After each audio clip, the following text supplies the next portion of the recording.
Welcome back to another episode of the Life Sciences Professional Podcast. Today I have two guests I'm really excited to introduce you to. They're going to talk to us about what their experience has been on how hiring fractional executives prepare healthcare companies for growth. First, I have Rob Fuller, who is the founder of Sterasure, a medical device startup company that's based in Kitchener-Waterloo, Ontario, Canada. And he is a co-founder with Bill that together they launched a company that their goal is really to help improve patient outcomes on surgical site infection prevention, as well as technology and innovation to help tackle the antimicrobial, I should say, resistance across healthcare institutions.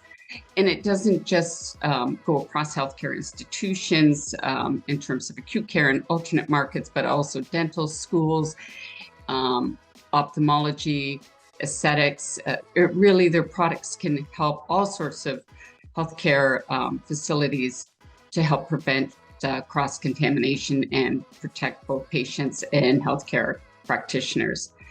And along with Rob, I also have David Whiteside, who is a fractional executive that is working with Rob and his team to help really accelerate the growth of their organization. So please help me welcome them to our podcast today to talk about how fractional executives can really help your company grow and what the benefits are of having teams that are fractional executives, whether they be CFOs, CTOs, sales and marketing, individuals that can work with your company at different stages to really help accelerate your growth. Thanks so much for joining us. Well, thank you, David and Rob, for joining us today. I know our guests will be excited to hear what you have to share.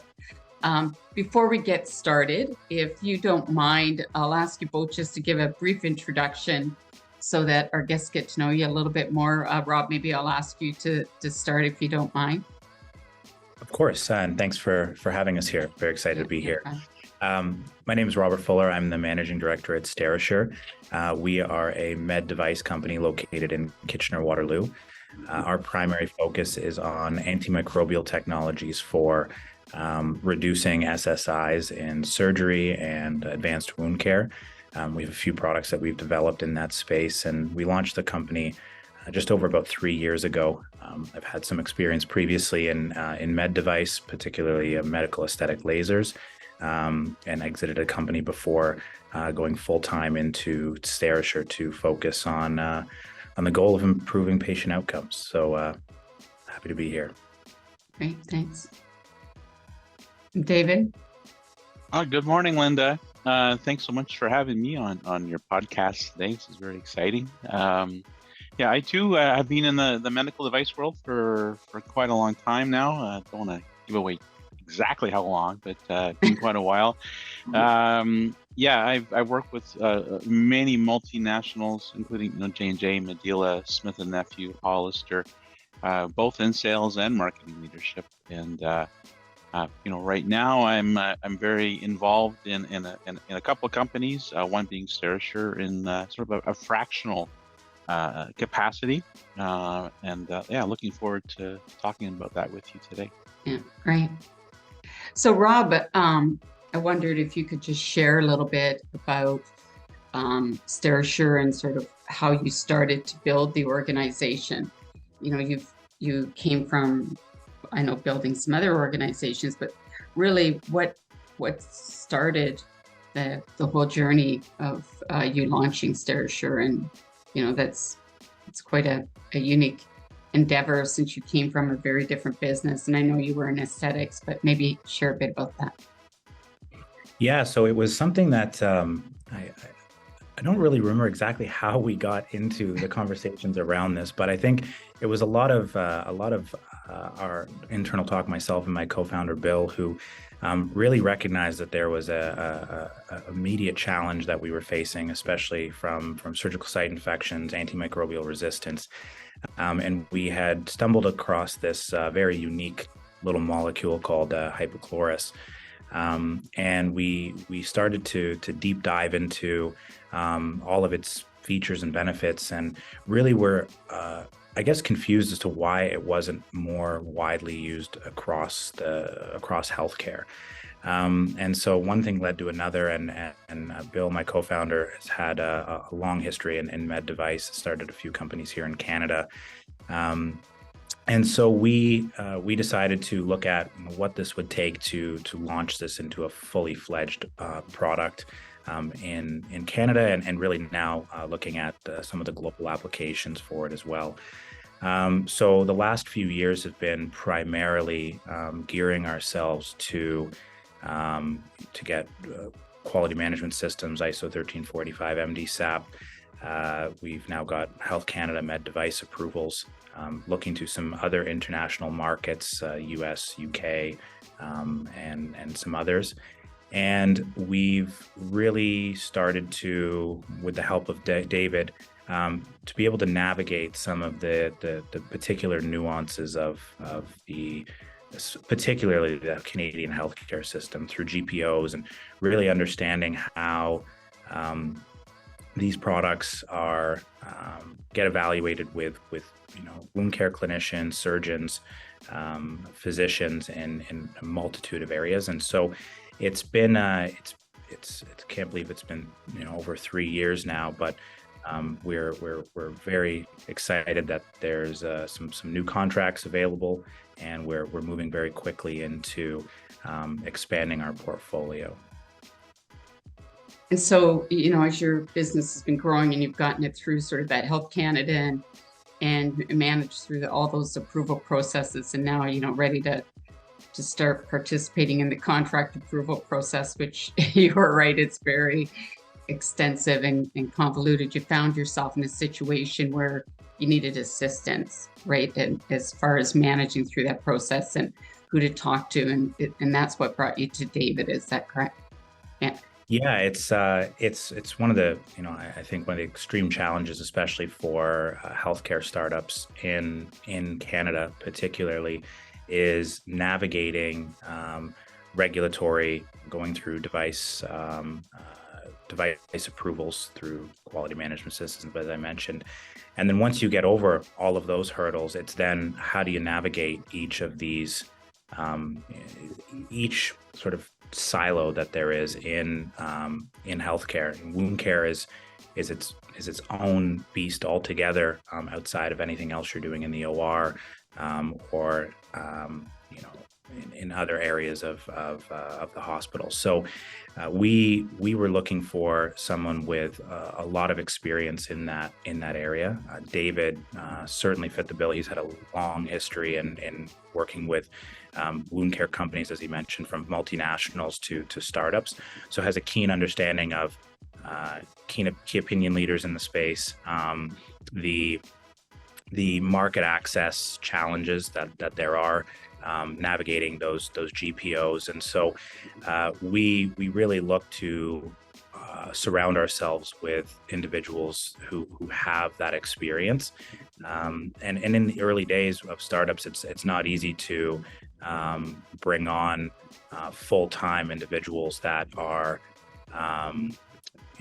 going to work in these areas. So with David, we talked about it extensively, about how we bring him on as a fractional director of sales for the company, and really work both in the company but also advising as well. And so it's a unique combination that we've found worked very well for us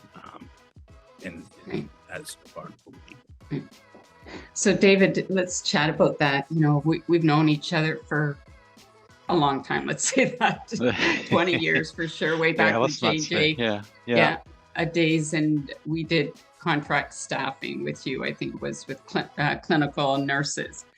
And so maybe talk about your experience as far as, you've been in wound care. We both have lots of extensive experience in that. And, you have worked with clients right now, a couple different accounts.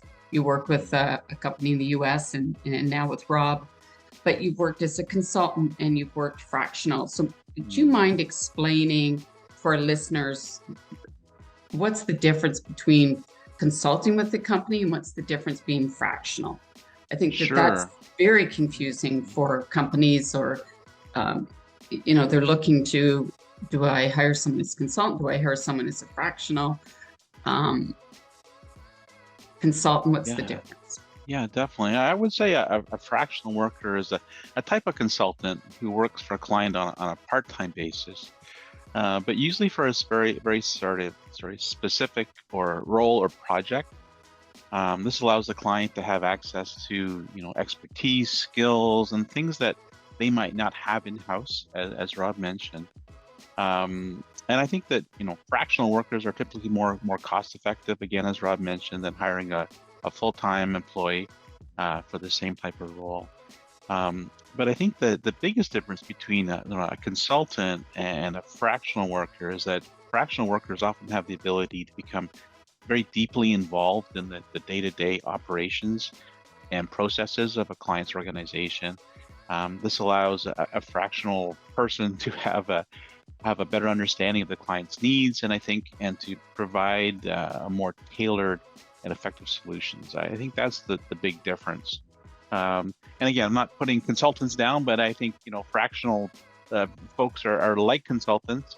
But I think consultants generally come in with a sort of broader understanding of different industries and best practices, but they don't really get as deep in the weeds as someone like I've done, someone like me with Sterasure, and really immerse themselves in the client's operations. So yeah, it's that real depth of involvement and understanding of the scope and the goals of the organization that I think really separates a fractional worker from a consultant. Hope that helps.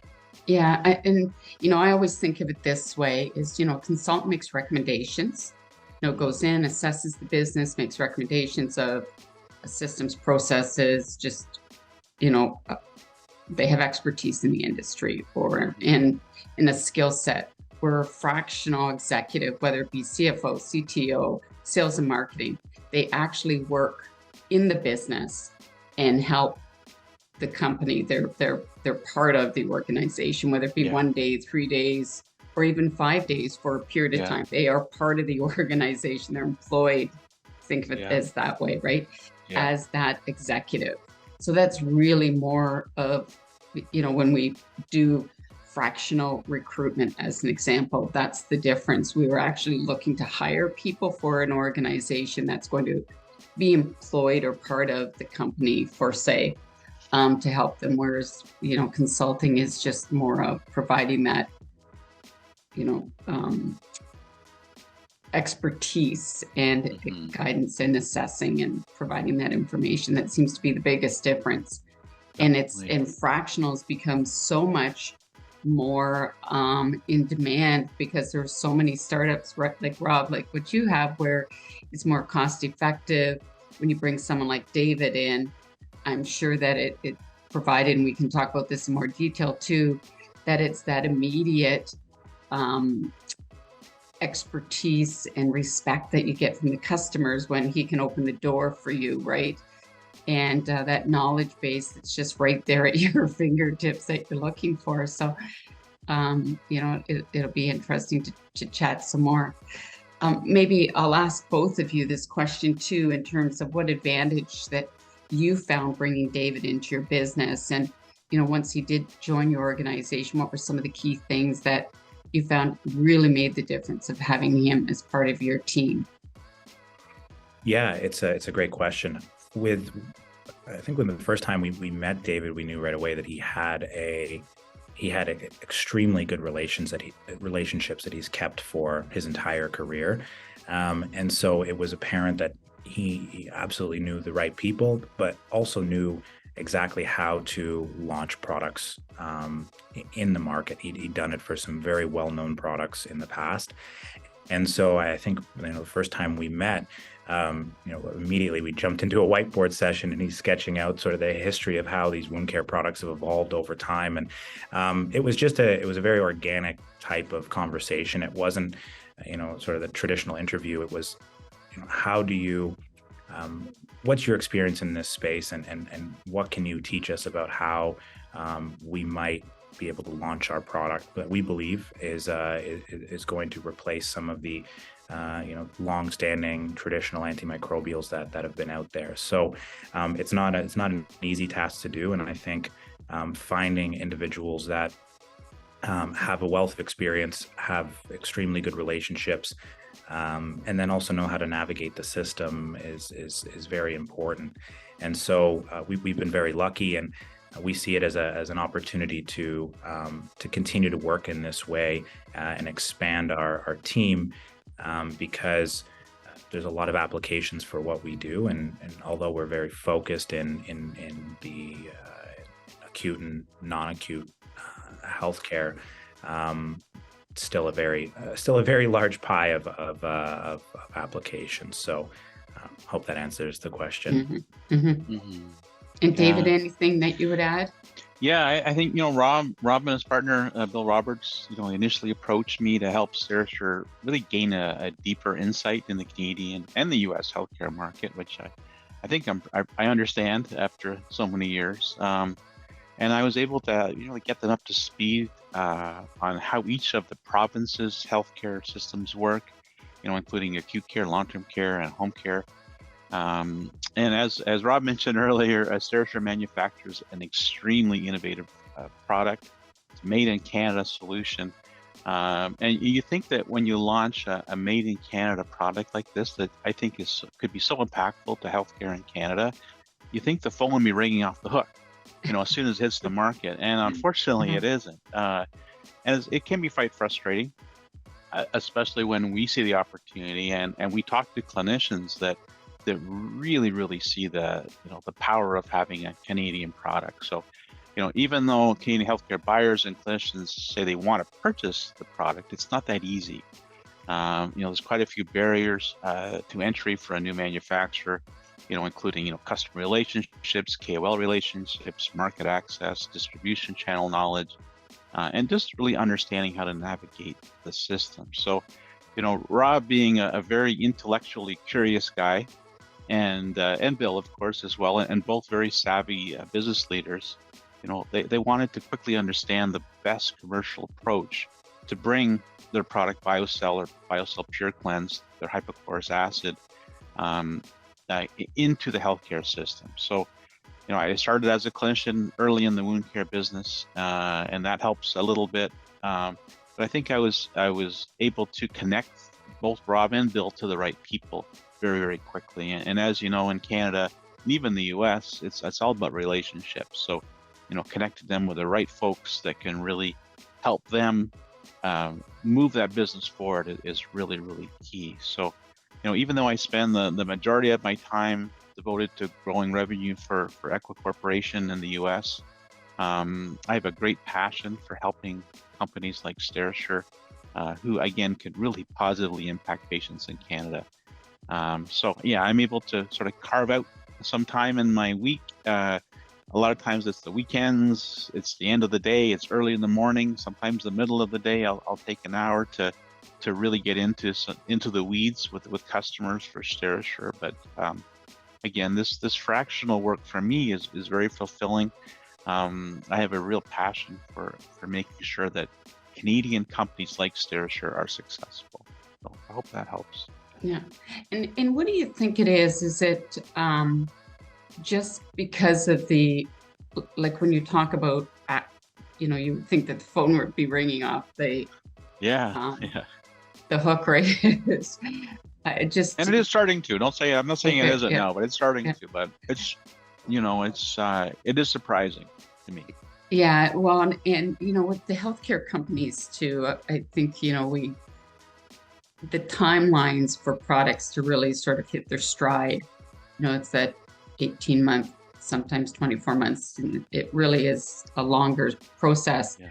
But if anything, I think the pandemic taught us is having products that are Canadian accessible, manufactured here is really important.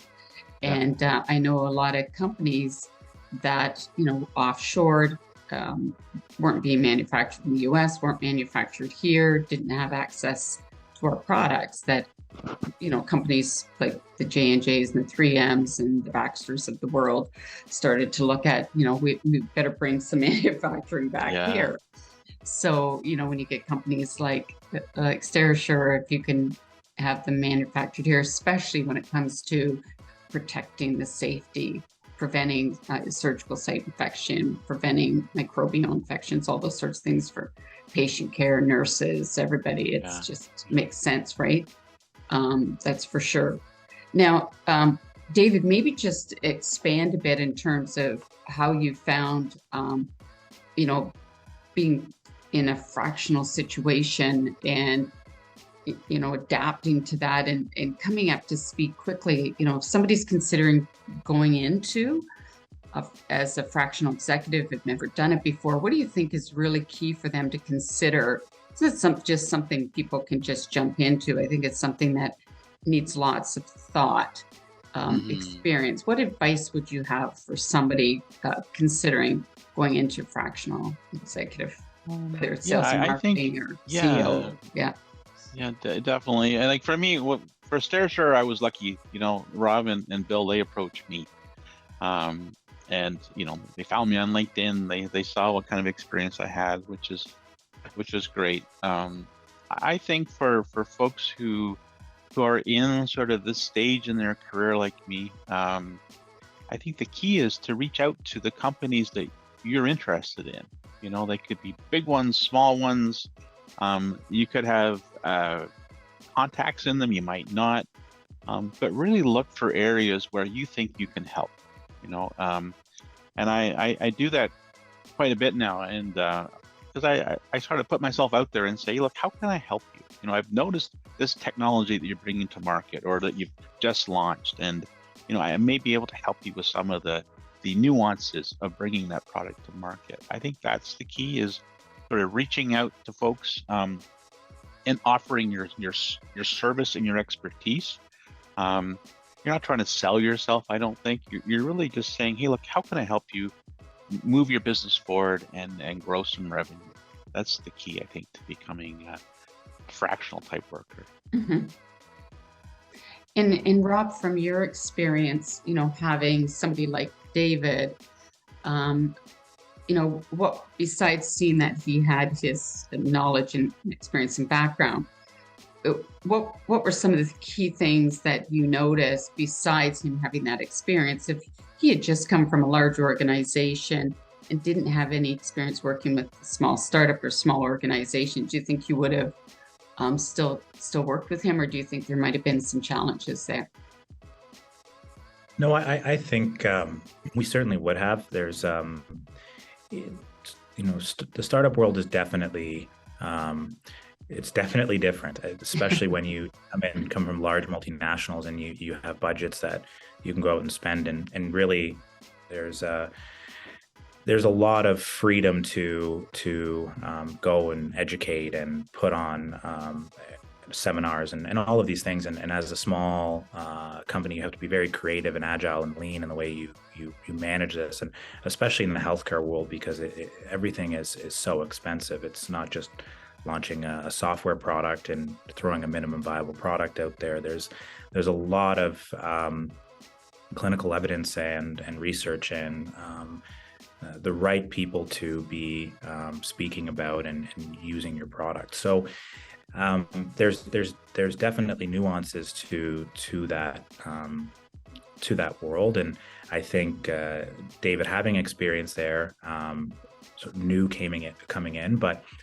even if he hadn't had that experience, I think a lot of people that do come in, they like the fast-paced environment, and I think David's looking for I don't know, David, maybe you're not looking for more of a challenge in your career, but definitely this is a fun challenge I think we've all taken on. So there's a great burgeoning med device industry in Canada, particularly in Kitchener-Waterloo, through the Medical Innovation Exchange, and there's a lot of really innovative companies, and I think a lot of them have the same struggles. I've talked to a number of them, and we all sort of share our stories about where we can help each other improve. And so I think the future is bright for a lot of our homegrown talent and innovation.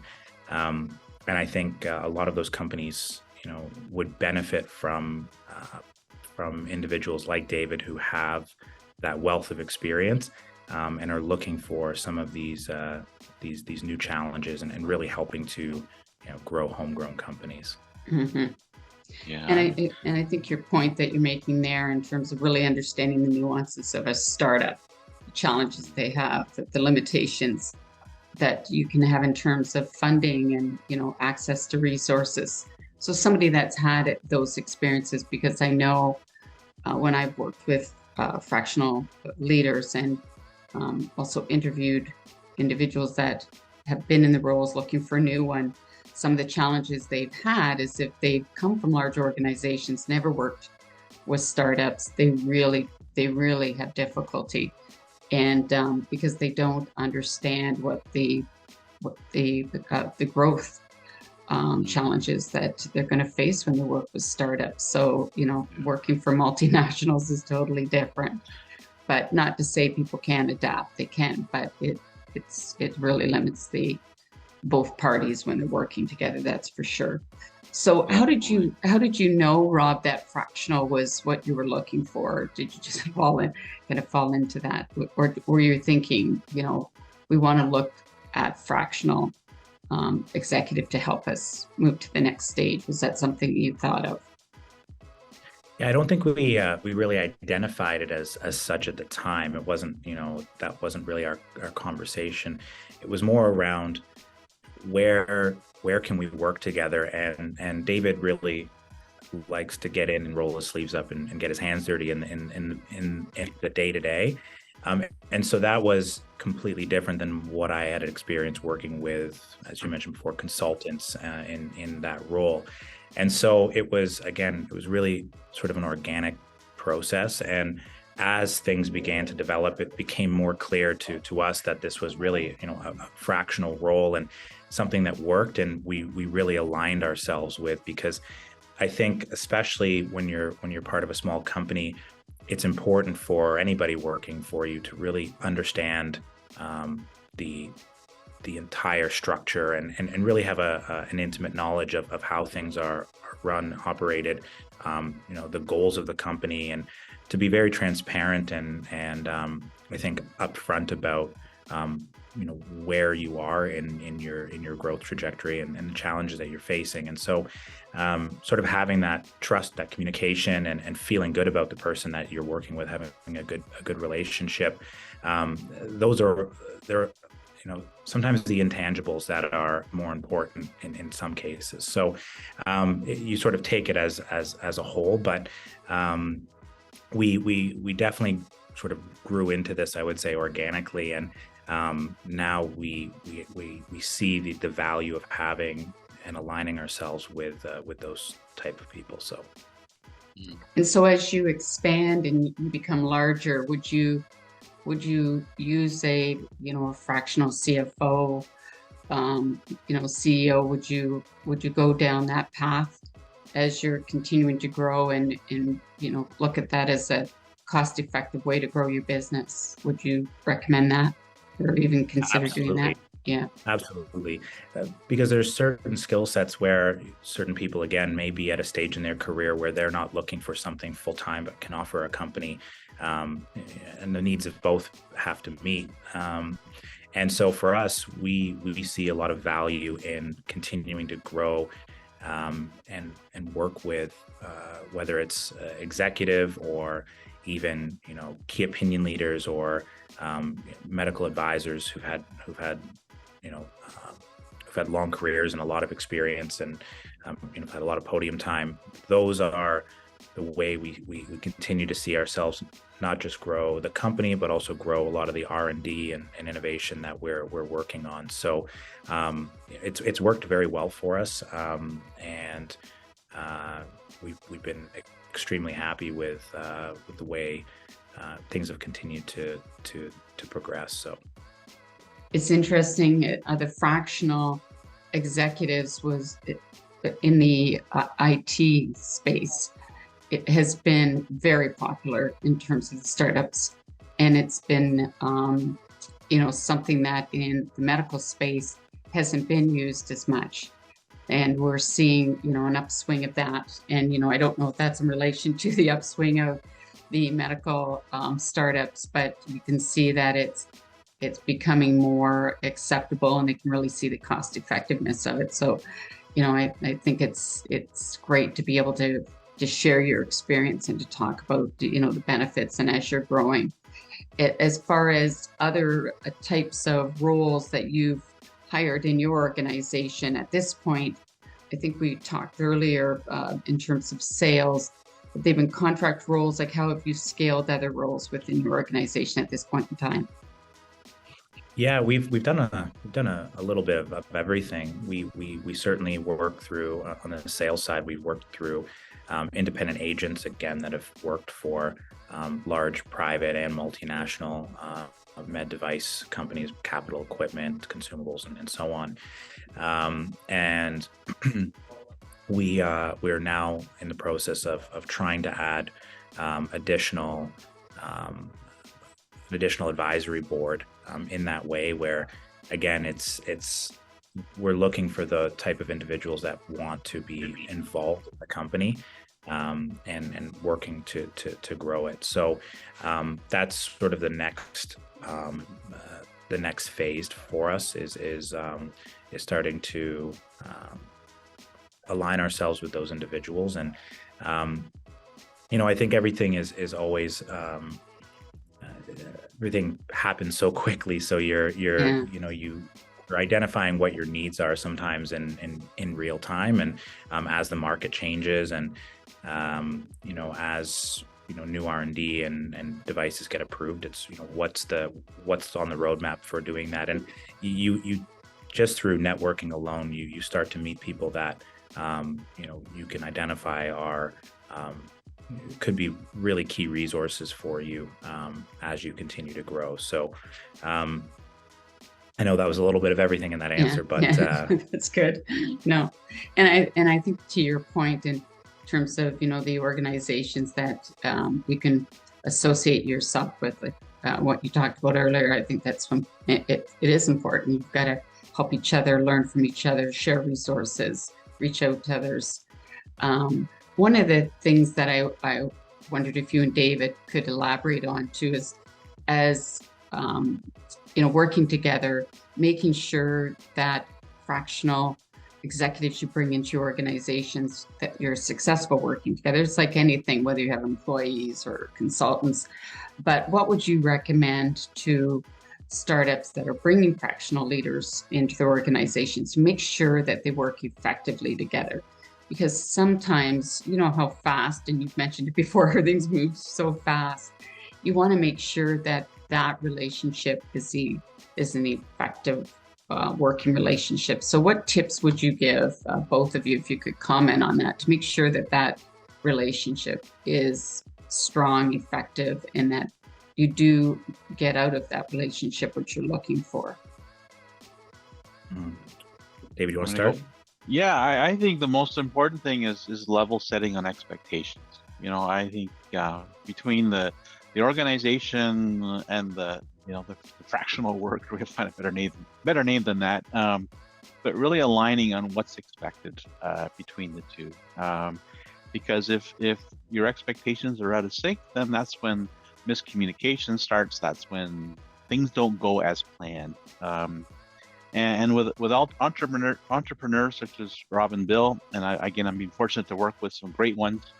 Aaron Liu from ECLA, Lee McDonald from South Medic. These are really high-powered, passionate people who really want to make a difference in their business. And again, I've learned from those folks, and I think I've become a bit of an entrepreneur myself because of people like that. So it's having those expectations and that sort of common mindset to, taking your, rolling up your sleeves and really getting your hands dirty.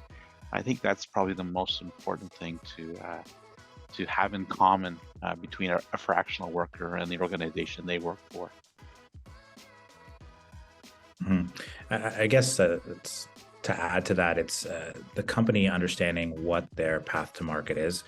It takes a long time. It's not a 6 or 12 month process especially for startups. It can be well over 2 years before you can get through the regulatory hurdles required, and then you're only starting to hit the ground running. So really having a clear path and an alignment on what that time frame looks like, so that there's commitment from both sides, and I think also being transparent about the organization and what your capabilities are, and really having that two-way communication. And one, I think it allows anyone that's working there to have a more an investment in the organization, but also, as to David's point, it allows people to set expectations around what the path forward looks like. Yeah, and I think that in any relationship, I think that's important, like for an employee or fractional or anything, just some very clear expectations. But would you say with startups is that a fractional person coming in is to be receptive to change, because expectations or where the company might end up having to go as far as product direction or some changes, that they need to be malleable and accepting of change, and how fast paced things can be. That's just the way entrepreneurship is, right? It's, strategies change very quickly, and you can't have somebody who is not adaptable. That's for sure. They've got to move fast, think fast, be fast, and adaptable is really important. Would you agree with that? Absolutely. I think that's the level of communication that you have and ensure that you always maintain is important, because you're absolutely right. It's a dynamic environment, and that allows people to see how things shift, especially as there's delays in product launches and challenges through regulatory approvals and all the issues that companies deal with, large and small. I think, again, that transparency and communication is a key factor, because it is a constantly evolving environment. And Rob, sorry, David, were you going to say something? I said I totally agree. I think every day is different, for sure. Yeah. In an organization like Sterasure, it's not like you don't have the typical, again, we all know this, but a typical organization where you get your business planning starts in or early or sort of mid-year, and then you get into your marketing planning, and then there's no sort of business cycle like that. You're really, again, have to get your hands dirty to make things happen. And the directions that Sterasure has gone over the last sort of 7-8 months have changed, right? Depending on where they see the opportunity. So I think that's right. a big part of, again, a fractional worker's ability to adapt and to change, and to really ensure that they're impacting the organization in the right way at the right time. Right. Yeah. When I interview so many different people, and when they are like candidates who work for large organizations versus small organizations, or when they're, interviewing and talking about where they want to go, one of the key things I look at is, what personality they have and what's the best fit for them. And if they're looking for lots of structure and really aren't individuals who can adapt very well to change, and they need a lot of resources, then they can't be with smaller startup organizations. So I think it's no different for a fractional executive. I think it's very important that they like that. And I know, David, on a number of occasions we've talked about organizations you love working with and where you're consulting, or and most recently you've told me about working here at Sterasure and helping them out, and how excited you are about all the things that are happening and the opportunities for growth there, and the products that they have. So, being a part of that and moving the needle makes things, every day a great day. Rob, another question that I have, if you were to make a recommendation to someone interviewing a fractional executive, what would you say are some of the key questions you'd want to ask them just to make sure you verify that an individual is a good fit to a small startup? What would be some of the things that you'd want to make sure that you double check? Like, I know things were organic for David and you, but just what you've learned that for sure you would have to make sure you double check. Yeah, it's a great question. I think we've touched on a few of the aspects of it today, where it's having a clear and upfront conversation around have they worked in a startup before, because it's a very different environment.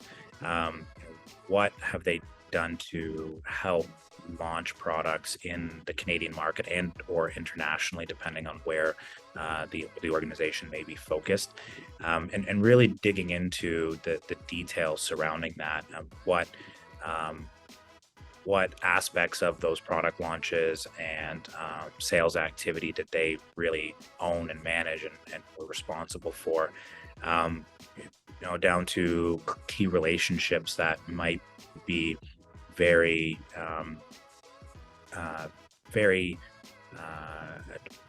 worthwhile for the company to be able to access and have conversations, because the best ideas come from your customers, and being able to pivot and change to market needs, you always have to be talking to customers and key clinicians. And so knowing that there's a level of relationship that's been built there, and market access, I guess from a relationship and KOL standpoint, those are all I think extremely important, because if you don't have that early on, it makes it very challenging to. You're not a small device company that's just going to show up in a hospital and find people to start talking to. It's you need to be able to navigate that. So I think the conversation should be very much that. It's the way we've sort of handle our interviews, is just getting to know somebody, and whether there's the experience fit, but also the cultural fit within an organization. Mm-hmm. And, I know that there have been organizations that have hired fractionals well, and they've interviewed the individual and thinking, they're going to be the one doing the work, finding out that someone else is also doing the work. You want to make sure you ask that question, who will be doing the work as well, because sometimes, they put some of the work off on somebody else that works in their organization, that type of thing as well. So that's another hint. And references, in terms of you want to just double check what their references are as far as who they worked for before and provided that fractional work, just to have a chat with them. I'm sure you've done that before as well, but sometimes we think, it all sounds great, and they don't check what that work was like. So those things are good to do. I know you're on the front lines of this. Have you started to see a shift in executives looking and evaluating more of these fractional opportunities? Absolutely. And the reason that's happening is because there are companies that are merging in our space, right, in the medical device space, merging together. And of course, as a result, there are a lot of individuals that are finding themselves displaced and displaced more times than just one. And they're starting to think, geez, I think that I'm going to start to manage my own career. And they've got enough experience and they love the industry. So they're thinking, maybe I should start to explore helping some smaller organizations to scale. And so, I get a lot of them when I'm talking to them. They obviously reach out to us to say, hey, Len, did you have any opportunities? Or I'd like to talk to you about my career and what your thoughts are on maybe doing some contract work or fractional work. And that's what they're starting to think, because they're at their last stage of their career and they want to still continue to provide value to the industry and to organizations that want to grow. But, some of them haven't done what David's done to working with startups and so forth, but they could help mid-sized companies and then eventually help, startups as well. So yeah, we're definitely seeing a shift in that. And there's a lot of talent out there. A lot of talent, and I think a Unfortunately. lot of desire to see, Yeah. innovative companies in Canada really make a difference. And there's such a plethora of companies and just knowledge and innovation, and a lot of them don't get to see the light of day always, because they don't know how to navigate the intricacies of the system. So it's Mm-hmm. I think there's a real opportunity for, as you mentioned, those executives leaving some of those Mm-hmm. international companies, or national companies that can really lend a lot of experience to companies that that can need it. And I think there's I think I don't want to speak for David, but I think it's you quickly get aligned in the mission, and it's an exciting thing to be a part of, for sure. Yeah. Definitely. Right. Yeah. And so what's next for the two of you? Where do you see things going with Sterasure, and anything that you'd like to add? David, you want to take that one? Yeah, for me, I want Canadians to put their money where their mouth is and start buying Canadian products. That's what I want. I'm so passionate about it, and I think that Sterasure has the best product out there. Incredible clinical outcomes, supply. We can make 20,000 liters of hypochlorous acid a day. This is a fabulous opportunity for Canadian hospitals and Canadian healthcare. So I just think that is the most important thing for me in my involvement in Sterasure. If I make myself redundant over time, I'm fine with that too. If I'm not the right person, or if Rob chooses to go in a different direction, I just want to make an impact now. I'm not really sure what the future for me looks like with Sterasure. I just want to help them now. That's the key thing for me. So, yeah. It's great. And Rob, like, as far as the company and the products, are they were they accessible? Like, where would you really like to see the biggest impact? Yeah, I think where we see, and what really originally got us so excited about what we're doing today, is just the improvement in patient outcomes from wound healing, whether it's post-operative or hard to heal wounds.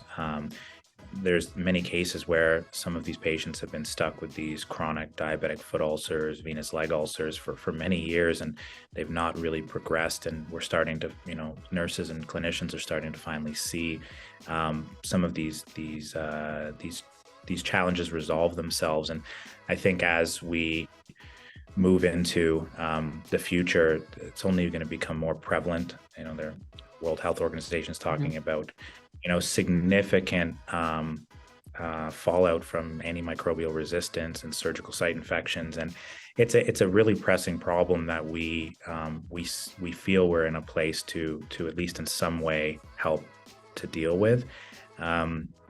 So for us, it's expanding our product and our delivery systems, and it's used throughout operating rooms, not just in Canada, but globally, into the non-acute long-term care, home care, dealing with people who are suffering with a lot of these wounds, and so continue to expand our portfolio, our offering, and some of the new innovation we're trying to launch here over the years to come.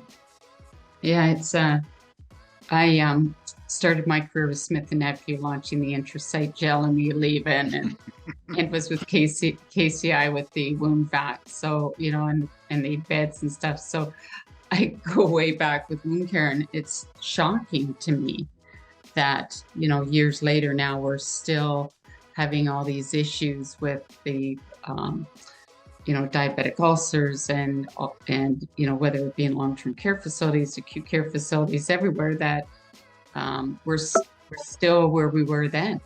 So, glad to see that you are have developed a product and are really passionate about trying to do something to impact that. It's ridiculous, actually.